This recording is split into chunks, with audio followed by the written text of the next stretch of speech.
Hi, my name is Ben. I love cars and I love car stories. I don't know if you know this, but the best-selling car in the whole world for I think like 40 years is something that wears this badge. It's called Ford F-150. It's a pickup truck in the US. We don't get that here. It's strictly for the US market. It's a big left-hand drive car. What we do get here is the Ford Ranger. And today, I'm going to take a look at it and see why it makes sense, where it makes sense, how different is it from the other pickups that are available on the market. Again, we've been sort of looking at different pickups and what they do, and they each have their own strengths and quirks, I guess. So each of them have their own things, so we're going to take a look at that. Now, this Ranger in particular comes in different trims. This is the XLT. There's one below that, the XL, which is on offer from Motorcare. You can actually be able to buy that. We'll put some details up on the screen for you to be able to go and get this if you're buying it for fleet, for your company, for yourself if you want to do that. Then you've got this, which is the XLT. Then you go above this to the Wild Truck, and then of course above the Wild Truck you go to the big boy, the Raptor, which I can't wait to drive because that seems to be a completely different beast. But at the front, they look pretty much the same, especially for the Wild Truck, XLT and XL. The new design for this particular model has, again, this wraparound headlight with some chrome strip in front of it with a grille. And you will see this also on the Everest. Actually, it's pretty much because the Everest is actually best on this car. So pretty handsome. Again, like I keep saying, it's a pickup, right? So it does what pickups are supposed to do and be a bit of a workhorse. What they did with the Ranger though was try and raise it a little bit to be a bit more premium, but also to be more focused for on-road manners and driving as opposed to just being a workhorse and off-road. So, and when we get into the inside, you'll see exactly what I'm talking about. But again, from the side profile, pickup, right? Double cabin with a bed. I do like how they made it a little bit chunky though, with the fenders, again, side step, which is pretty solid. And then on this one, they also don't have the side step. So the newer ones now, you have a side step here where you can actually be able to step in. And I don't know why they're not putting that on every pickup. I think it would be very important. But then again, this is, it works. All the pickups now come with rear cameras, and even this has that 4x4 XLT badging, again with a bed that can be covered. This is a 2-liter turbo diesel engine, which has, interestingly, a lot of power for a 2-liter engine, which I think is both a good thing but also a concerning thing, and I'll tell you that why when we drive it in just a moment.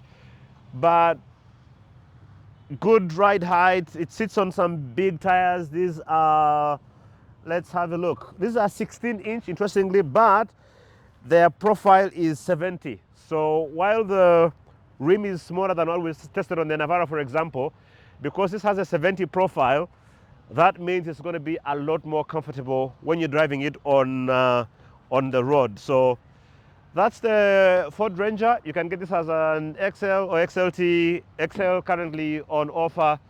Let's go check it out. So let's first take a look at the back. Again, as with these things with pickups, it's going to come down to personal preference and value for money, I guess. But I do think that the Ranger has better build quality. The back seats are about the same space as you have in the Navara. I like what they did with the way the door handle works. So if you just please come a little closer and take a look at how the door handle works. So normally you would have a lever that you pull outside. This is something that you just press like that, which I guess is built to make it a bit more long lasting. It's an interesting design, some cup holders and all. So, but it's pretty decent.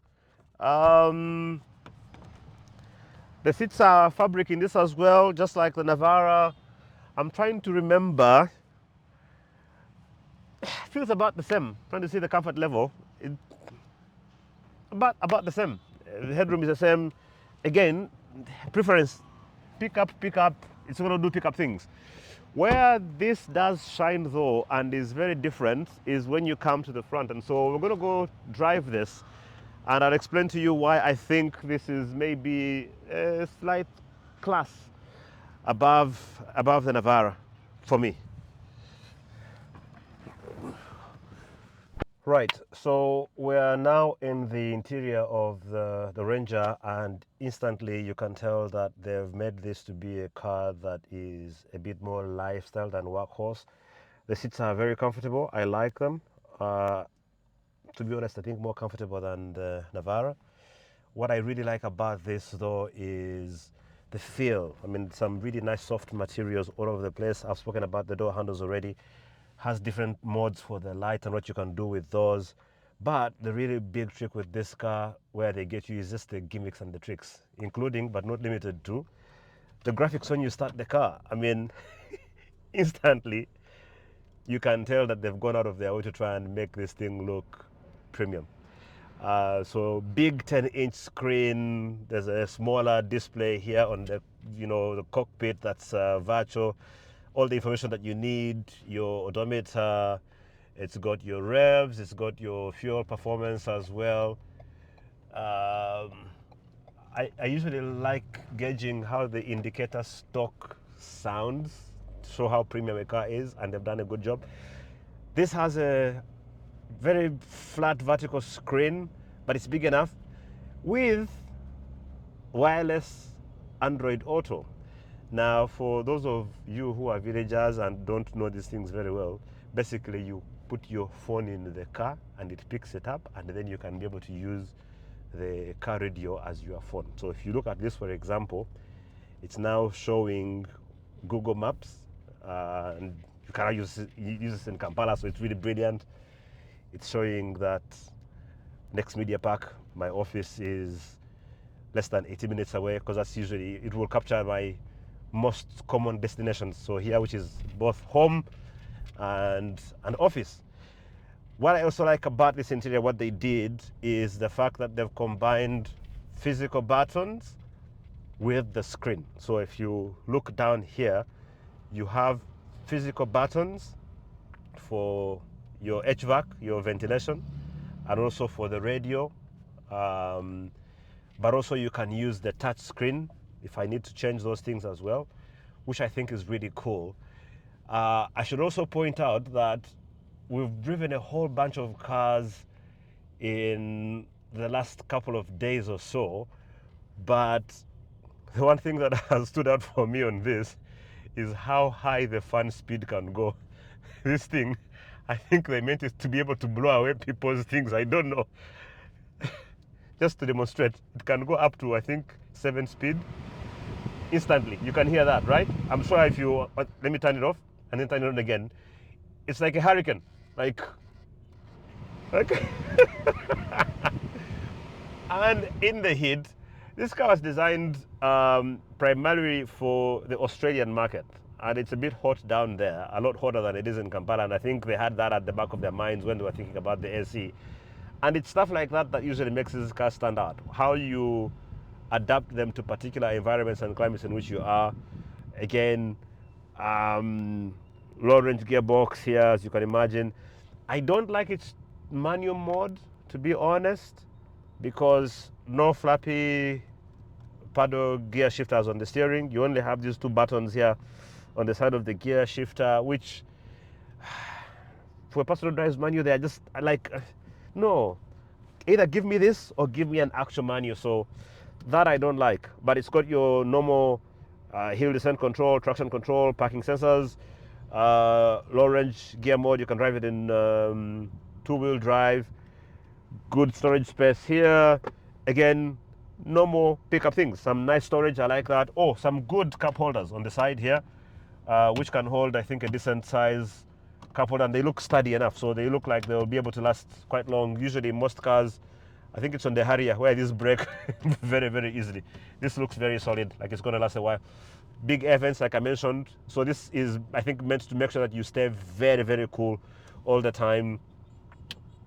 Well-built car. Again, you've got a a good promo going on at the moment with the guys at Motorcare. If you want to buy this for your fleet, and we'll put the details up on the screen for you to be able to, go check them out. And if you do go and make some inquiries, please mention that you heard about them from me, and they might give you some free fuel. No, I'm serious. Actually, when you go to Motorcare, just tell them that Ben sent me, and they'll treat you well and give you some free fuel on my account, right? So let's enjoy this. I can't wait to get a hold of the Raptor, because that's now a whole different level. It's like a completely different car, to be honest. They look similar, but they are different cars. Kampala boda people. One day, one day, one day. Anyway, yeah, I was saying Ranger Raptor. Can't wait to drive that. That's going to be quite something. For now, though, just going to have some more fun. So, we shoot these videos for a few minutes, and then we take these cars out and actually drive them, so we can have some fun on the expressway and all of that. So let me go enjoy this for now, and we'll see you in the next video, which is going to be one of the most exciting cars I have been looking forward to in a very, very long time. It's a Hyundai. It's I think luxury, actually can be defined as a luxury Hyundai. The other thing I should mention about this car that I like quite a lot is its suspension. So again, most of them are pretty much not too far from each other, but I feel like this is a bit softer, right? So like, going over bumps like now we're doing right now. I feel like it's got much better and softer suspension than, I think, both the Hilux and the Navara for me. So this, again, feels like a more premium car, and I can see why it's been outselling the Hilux actually in Australia. So it's a really, really good car. So the one thing that I will caution you about this car, and it's no more caution, is this. It's a 2-liter engine for a car that weighs, I think, north of 2 tons, right? And the challenge with that is that it's going to be carrying quite a bit of load, and so because it's turbocharged, I mean, it's good performance and everything. What that means is that you need to service this car properly. Okay, so you can be able to get this, come to Motorcare, they'll service it well for you, but you want to make sure, like most modern cars, you service it on time. These engines are like Kampala girl. You need to maintain them well. If you do, they'll be good to you. If you don't, things can go wrong, and go wrong very quickly. So good cars, but you need to maintain them when they're supposed to be maintained, in the right manner, in the right place. But apart from that, again, they'll treat you well. They'll be good cars. They'll go anywhere you need them to go. For now, see ya.